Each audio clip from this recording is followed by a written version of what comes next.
فتوكل على الله إنك على الحق المبين. الحمد لله رب العالمين وصلي وسلم على بشير النذير إمامنا وقائدنا وقدوتنا محمد بن عبد الله وعلى آله وصحبه أجمعين. أما بعد، عن أبي موسى رضي الله عنه قال قال رسول الله صلى الله عليه وسلم إذا مرض العبد أو سافر كتب له ما كان يعمل مقيما صحيحا. رواه البخاري. محترم سامعین، صحیح بخاری کی جو حدیث میں نے آپ کے سامنے پڑھی ہے، اس کا سادہ سا ترجمہ یوں ہے: رسول اللہ نے فرمایا صلی اللہ علیہ وسلم، جب بندہ بیمار ہو جائے اور سفر کرے، اور چونکہ انسان بیماری کی حالت میں، سفر کی حالت میں زیادہ عبادت نہیں کر سکتا ہے، اور اسی طرح انسان بیماری اور سفر کی حالت میں عادات کے مطابق نوافل کا اہتمام نہیں کر سکتا ہے، تو اللہ رب العالمین نے اسے یہ انعام دیا کہ اللہ رب العالمین اس بندے کو جب وہ صحت کی حالت میں تھا اور اپنے شہر میں مقیم کی حالت میں تھا، تو جو جو نیک کام کیا کرتا تھا ان تمام کا ثواب عطا کرے گا. محترم سامعین، انسان پر زندگی میں دو بڑے ادوار آتے ہیں، ایک خوشحالی اور ایک پریشانی. عموماً دنیا کا حال یہ ہے کہ انسان جب خوشحالی میں ہوتا ہے تو خوب عیش کرتا ہے، من چاہے طریقے سے جیتا ہے، من چاہے طریقے سے زندگی گزارتا ہے، منمانی خواہشات پر عمل کرتا ہے، اور جیسے کوئی مصیبت پریشانی آتی ہے تو اللہ طرف رجوع ہوتا ہے. اور یہ کفار کی بھی علامت رہی ہے اور عام مسلمان کی بھی علامت رہی ہے. کفار تعالی صلی اللہ علیہ وسلم نے فرمایا: فَإِذَا رَكِبُوا فِي الْفُلْكِ دَعَوُا اللَّهَ مُخْلِصِينَ لَهُ الدِّينَ فَلَمَّا نَجَّاهُمْ إِلَى الْبَرِّ إِذَا هُمْ يُشْرِكُونَ. کفار جب کشتی میں سوار ہو پڑ جاتے اور کشتی جب ہچکولے کھانے لگتی، کشتی جب ڈوبنے لگتی، انہیں خوف ہوتا کہ ابھی ڈوب کر مر جائیں گے، تو اللہ تعالیٰ پکارا کرتے.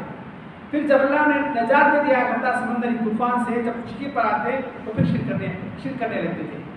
یہ کفار کی علامت رہی ہے. اور عام انسان کی علامت یہی ہے کہ انسان خوشحالی کے زمانے میں اللہ تعالیٰ کو یاد نہیں کرتا ہے، خوشحالی کے ایام میں اللہ تعالیٰ کی عبادت نہیں کرتا ہے، خوشحالی کے ایام میں جب اس کے پاس مال ہو، دولت ہو، صحت ہو، وقت ہو، فراغ ہو، وہ من چاہے طریقے سے گزارتا ہے، نافرمانی کیا کرتا ہے، عبادت سے دور رہا کرتا ہے. پھر جیسے ہی کسی بھی طرح کی پریشانی، کسی بھی طرح کی مصیبت، آفتیں، آسمانی آفتیں، زمینی آفتیں، یا صحت کی خرابی، یا مالی تنگ دستی، یا کسی بھی ناگہانی مصیبت جب اس پر پڑتی ہے تو اللہ تعالیٰ کو یاد کیا کرتا ہے. یہ جو ہے ایک اچھے انسان کی علامت نہیں ہے. نبی کریم صلی اللہ علیہ وسلم سے ایک حدیث وارد ہے جسے بہت سے محدثین نے اپنی کتابوں میں ذکر کیا ہے، اور اکثر محدثین اس حدیث کو حسن قرار دیا ہے. وہ جملہ مشہور معروف جملہ ہے. رسول اللہ نے فرمایا صلی اللہ علیہ وسلم: تعرف الى اللہ فی الرخاء یعرفک فی الشدہ. تعرف الى اللہ فی الرخاء یعرفک فی الشدہ. تم اللہ تعالیٰ کو خوشحالی میں یاد کرو، مصیبت میں اللہ تعالیٰ تمہیں خود یاد کرے گا. تعرف الی اللہ فی الرخاء یعرفک فی الشدہ. تو جب ہم ہر اعتبار سے خوشحالی میں ہیں، ہمارے پاس ایام ہے، وقت ہے، آرام ہے، صحت ہے، زندگی ہے اور خوشحالی ہے، فارغ البالی ہے، ان میں فرائض کا اہتمام کر لیا کریں اور نافرمانی سے بچے رہیں. اللہ نہ کرے جب کسی بھی وجہ سے قدر کے مطابق ہم پر کسی بھی طرح کی مصیبت آتی ہے تو اللہ تعالیٰ ہمیں خود یاد کرے گا. تعرف الی اللہ فی الرخاء یعرفک فی الشدہ. تو خوشحالی میں اللہ تعالیٰ کو یاد کیا کرو، مصیبت میں اللہ تعالیٰ تمہیں خود یاد کیا کرے گا. قرآن کریم جب ہم لوگ پڑھتے ہیں، جیسا کہ کل رات کے درس میں کہا گیا، مختلف متشابہات سے گزرتے ہیں. اللہ رب العالمین مختلف انبیاء کرام کے واقعات کو مختلف مقامات پر کمی بیشی کے ساتھ الفاظ کو بدل کر، پیرائے کو بدل کر، اندازے کو بدل کر مختلف مقامات پر ذکر کیا کرتے ہیں. اور بہت سے انبیاء کرام کے واقعات مختلف مقامات پر ذکر بھی کیے گئے ہیں. اسی طرح سورۃ الانبیاء کے آخر میں اللہ رب العالمین نے مختلف انبیاء کرام کا تذکرہ کیا. خصوصیت سے 3 انبیاء کرام کا تذکرہ سب سے آخر میں ذکر کیا. یہ 3 وہ انبیاء کرام تھے جو کسی نہ کسی مصیبت، جو کسی نہ کسی پریشانی یا کسی نہ کسی بیماری میں مبتلا تھے، اور اللہ رب العالمین نے ان کی بیماری سے نجات دینے، ان کی مصیبت سے نکالنے کا بھی تذکرہ کیا. ایوب علیہ السلام کا تذکرہ کیا جو ایک طرح کی بیماری مبتلا تھے. مختلف حدیث پتہ چلتا ہے کہ 18 سال تک وہ جو بیماری مبتلا تھے وہ اللہ تعالیٰ سے دعا کرتے رہے. اور ایوب علیہ السلام کے تعلق سے آتا ہے کہ وہ نعم العبد انہ اواب، بہت بہترین انسان تھے، اواب، اللہ کی طرف بہت کثرت سے رجوع ہونے والے تھے، اللہ تعالیٰ کو بہت زیادہ یاد کرنے والے تھے. جب ان پر مصیبت آئی تب اللہ رب العالمین نے انہیں اس مصیبت سے نجات بھی دی. اس کے بعد اللہ نے یونس علیہ السلام کا تذکرہ کیا. یونس علیہ السلام کو مچھلی نکل گئی تو یونس علیہ السلام فنادا فی الظلمات لا الہ الا انت سبحانک انی کنت من الظالمین. مچھلی کے پیٹ میں اللہ تعالیٰ کو یاد کرنے لگے، ذکر و اذکار کرنے لگے، اپنی غلطی کا اعتراف کرنے لگے تو اللہ نے فرمایا فاستجبنا له ونجیناہ من الغم، ہم نے ان کی دعا کو قبول کیا اور مصیبت سے انہیں نجات دیا. اور زکریا علیہ السلام کو وہ اللہ تعالیٰ سے بار بار اولاد طلب کیا کرتے تھے، اللہ نے انہیں وہ چیز بھی دے دی. یونس علیہ السلام کے تعلق سے اللہ رب العالمین نے سورہ صافات میں فرمایا کہ یونس علیہ السلام کی دعا ہم نے اس لیے قبول کی کہ یونس جب مچھلی کے پیٹ میں تھے اسی وقت اللہ تعالیٰ کو یاد نہیں کرتے تھے، وہ پوری زندگی اللہ تعالیٰ کو یاد کر رہے تھے. جب وہ خوشحالی میں تھے، جب وہ فارغ الباری میں تھے، جب وہ آرام سے تھے، جب وہ خوشحال تھے، تب وہ اللہ تعالیٰ کو یاد کر رہے تھے. تبھی تو ہم نے مصیبت کے موقع پر ان کی پکار کو سنا. سورہ صافات میں اللہ العالمین نے فرمایا فلولا انه كان من المسبحين للبث في بطنه الى يوم يبعثون. اگر یونس وہ ہمیشہ زندگی پر اللہ تعالیٰ کی تسبیح اگر نہیں کرتے، اللہ تعالیٰ کو یاد اگر نہیں کرنے والے ہوتے، اللہ تعالیٰ کی عبادت ہمیشہ نہیں کرنے والے ہوتے تو اس مچھلی کے پیٹ میں وہ قیامت تک باقی رہتے. تو یونس علیہ السلام کی جو دعا ہے لا الہ الا انت سبحانک انی کنت من الظالمین، ان کا جو اعتراف، اپنی غلطی کا جو اعتراف ہے وہ صرف مچھلی کے پیٹ ہی میں نہیں تھا بلکہ وہ زندگی پر پچھلی زندگی میں بھی وہ بہت اللہ تعالیٰ کو یاد کرنے والے تھے. ظاہر بات ایک نبی تھے، ایک نبی بہت نیک اللہ والا ہوا کرتا ہے، اللہ تعالیٰ سے بہت قریب ہوا کرتا ہے، تو زندگی پر جو اللہ تعالیٰ کو یاد کر رہے تھے بدلے میں اللہ رب العالمین نے مصیبت کے موقع پر خود ان کی پکار قبول کر لیا. یہ ہوتا ہے تعارف اللہ فی الرخاء یعرفک فی الشدہ. خوشحالی میں تم اللہ کو یاد کرو، مصیبت میں اللہ تعالیٰ تمہیں خود یاد کرے گا. اس کے برخلاف فرعون پوری زندگی اللہ تعالیٰ کی نافرمانی کرتا رہا، انا ربک الاعلی کا دعویٰ کیا اور اپنی دولت کا بہت غرور بھی تھا اس کو. وہاں بھی انہار تجری من تحتی کہتا تھا دیکھو میرے محل کے نیچے نہریں بہا کرتی ہیں. ہر طرح کا ظلم و ستم اس نے بنی اسرائیل پر روا رکھا اور ہر طرح کی سرکشی کی. جب وہ ڈوبنے لگا تو اس نے اللہ تعالیٰ کی الوہیت کا اقرار کیا. حتی اذا ادرک الغرق قال آمنت انه لا الہ الا الذی آمنت به بنو اسرائیل وانا من المسلمین. جب ڈوبنے لگا تو اس نے کہا کہ میں اس اللہ پر ایمان لاتا ہوں جس پر بنی اسرائیل ایمان لے کر آئے ہیں اور میں مسلمانوں میں سے ہوں. تو جو بندہ جو شخص زندگی پر اللہ کی نافرمانی کرتا رہا، زندگی پر مومنوں کو تکلیف دیتا رہا، اس کے مرتے وقت اس نے جو اللہ تعالیٰ کو یاد کیا، اللہ پر ایمان لایا، کہ اللہ نے قبول کیا؟ نہیں. اللہ نے کہا آل وقد عصیت قبل وکنت من المفسدین. تو اب ایمان لا رہا ہے، اس سے پہلے تو نے خوب نافرمانی کی ہے.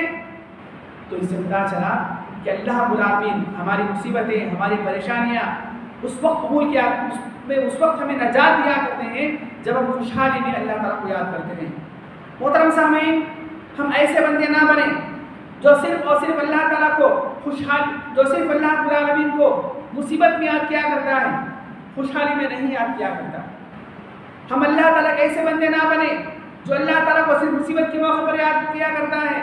جیسے اللہ تعالیٰ مصیبت سے نجات دیتے ہیں پھر وہ اللہ تعالیٰ کے نافرمانی کو اتر آتا ہے. ہم ایسے ہرگز نہ بندے بنیں، ہم ایسے بندے ہرگز سے نہ بنیں، بلکہ ہمارا عالم یہ ہو کہ ہم ہر حال میں اللہ تعالیٰ کو یاد کرتے رہیں. ایک صحیح حدیث آئی ہے، امام حاکم رحمہ اللہ نے اس حدیث کو صحیح قرار دیا ہے، شیخ البانی اس حدیث کو حسن قرار دیا ہے. ترمذی کی روایت ہے، رسول اللہ نے فرمایا صلی اللہ علیہ وسلم من سرہ ان یستجیب اللہ عند الشدائد والکرب فلیکثر الدعاء فی الرخاء. رسول اللہ نے فرمایا صلی اللہ علیہ وسلم جو شخص یہ چاہتا ہے کہ اللہ رب العالمین مصیبت کے موقع پر، مصیبتوں کے موقع پر اور پریشانی کے موقع پر اس کی دعا قبول کرے، جو شخص یہ چاہتا ہے کہ وہ اللہ تعالیٰ مصیبتوں کے موقع پر، پریشانی کے عالم میں اس کی دعا کو قبول کرے، اسے چاہیے کہ وہ خوشحالی میں خوب دعا کیا کرے. محترم سامعین، جن حالات میں ہم لوگ جی رہے ہیں. ایک طرف دنیا کی مخلوق، اللہ تعالیٰ کی مخلوق کا ایک بہت بڑا حصہ بہت سی پریشانی مبتلا ہے. کوئی زندگی اور موت کی جنگ لڑ رہا ہے، کوئی بیماری مبتلا ہے، کوئی اتنا مصروف ہے کہ اس کو اپنے ضروریات کے لیے وقت نہیں ہے، کوئی اتنا زیادہ بیمار ہے کہ وہ فرائض کا اہتمام نہیں کر سکتا ہے، کوئی اتنا مالی اعتبار سے پریشان ہے کہ اس کا خیرات نہیں کر سکتا ہے. کوئی انسان عبادت کا شوق جذبات تو رکھتا ہے لیکن یا تو وہ بیمار ہے عبادت نہیں کر سکتا، یا تو وہ کچھ معذور ہے کہ کھڑے نہیں ہو سکتا، یا تو اتنا بیمار ہے کہ روزے نہیں رکھ سکتا. مختلف طریقوں سے مسلمان مختلف طریقوں سے پریشان حال ہیں. ان کے برخلاف اللہ رب العالمین نے مجھے اور آپ کو، مخلوق کو، اللہ کے بندوں کی بہت بڑی تعداد کو ہر طرح سے خوشحالی میں رکھا ہے. اللہ نے ہمیں صحت بھی دی ہے، زندگی بھی دی ہے، جسم میں طاقت بھی دی ہے، چلنے پھرنے کی، کھڑے ہونے کی، تراویح پڑھنے کی، نمازیں پڑھنے کی طاقت بھی دی ہے، اور مالی اعتبار سے اتنا مضبوط بھی کیا ہے کہ تھوڑا بہت ہی صحیح اللہ کے رب کر سکیں تو کر لیں. جو عبادتیں ہم لوگ ان دنوں کر سکتے ہیں خوشحالی میں کر لیں. پتہ نہیں حالات کب بدل جائیں، کب انسان زندگی اور موت کے لیے جنگ لڑنے لگے، کب انسان بیمار ہو جائے، کب انسان چاہتے عبادت نہ کر سکے، کب انسان چاہتے اس کا خیرات نہ کر سکے. تعرف الی اللہ فی الرخاء یعرفک فی الشدہ. خوشحالی میں ہم اللہ تعالیٰ کو یاد کریں، ہم پر جب مصیبت آئے گی اللہ تعالیٰ ہمیں خود یاد کرے گا. اس لیے قرآن کریم میں اللہ رب العالمین نے فرمایا فاذکرونی اذکرکم واشکروا لی ولا تکفرون. تم مجھے یاد کرو میں تمہیں خود یاد کروں گا. اس کو عربی زبان میں جواب طلب کہا جاتا ہے. جواب طلب کہا جاتا ہے. فاذکرونی اذکرکم واشکروا لی ولا تکفرون. تم مجھے یاد کرو میں تمہیں یاد کروں گا. میرا شکر کیا کرو، میری نافرمانی کیا کرو. تو محترم سامعین، آنے والا دن ہر اعتبار سے نئے نئے مسائل لے کر آ رہا ہے.